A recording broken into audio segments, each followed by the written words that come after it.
Hello beautiful people, magandang araw. Ngayong araw nga ay papunta na naman kami sa school ng mga bata.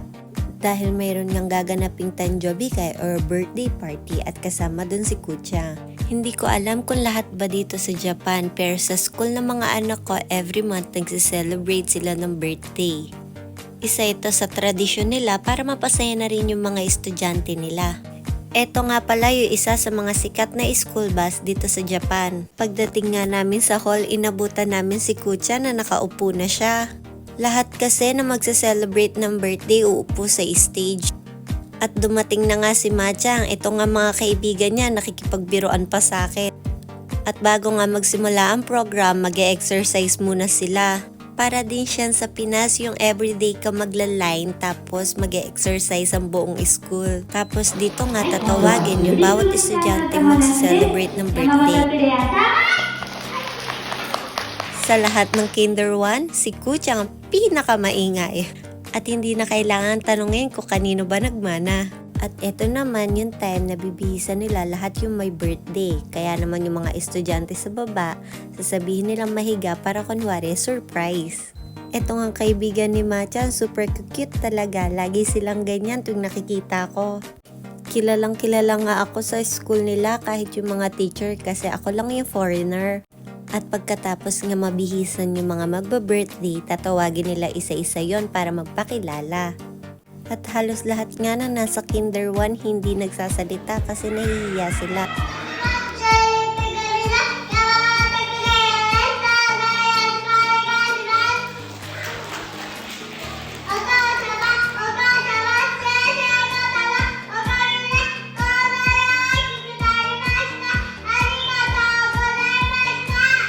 Si Kucha nga lang yung makapalamukha na hindi nahihiya sa mic.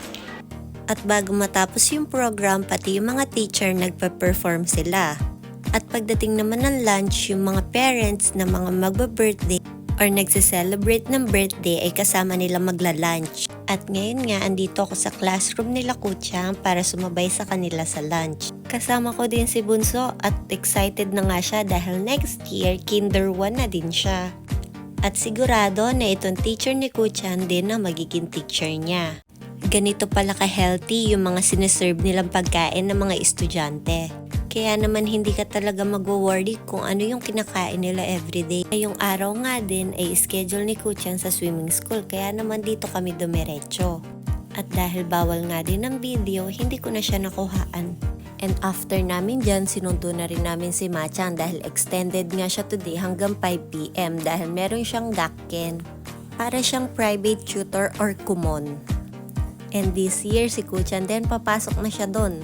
Siyempre, as a foreigner mom, alam ko na hindi enough yung mga naituturo ko sa kanila. Dahil ako din hanggang ngayon ay patuloy ako nag-aaral, kaya namang gusto ko na mas ma-enhance yung mga kaalaman nila. Take note, wala rin pilitan na nagaganap dito ha, dahil yung mga bata gusto rin nila kung ano yung mga ginagawa nila. Kaya nga ito tinatanong ko si Macha kung kamusta yung araw niya at sabi nga niya tuwan-tuwa siya dahil ang dami na naman niyang bago natutunan. At pagkasundo ko nga sa kanila, dumiretso agad ako sa kusina para naman magluto. Sa pamilya namin kahit gaano kakabisi, hindi uso ang kain sa labas. At ito nga pala yung nakayanan ko today. O siya, hanggang dito na lang. Matane!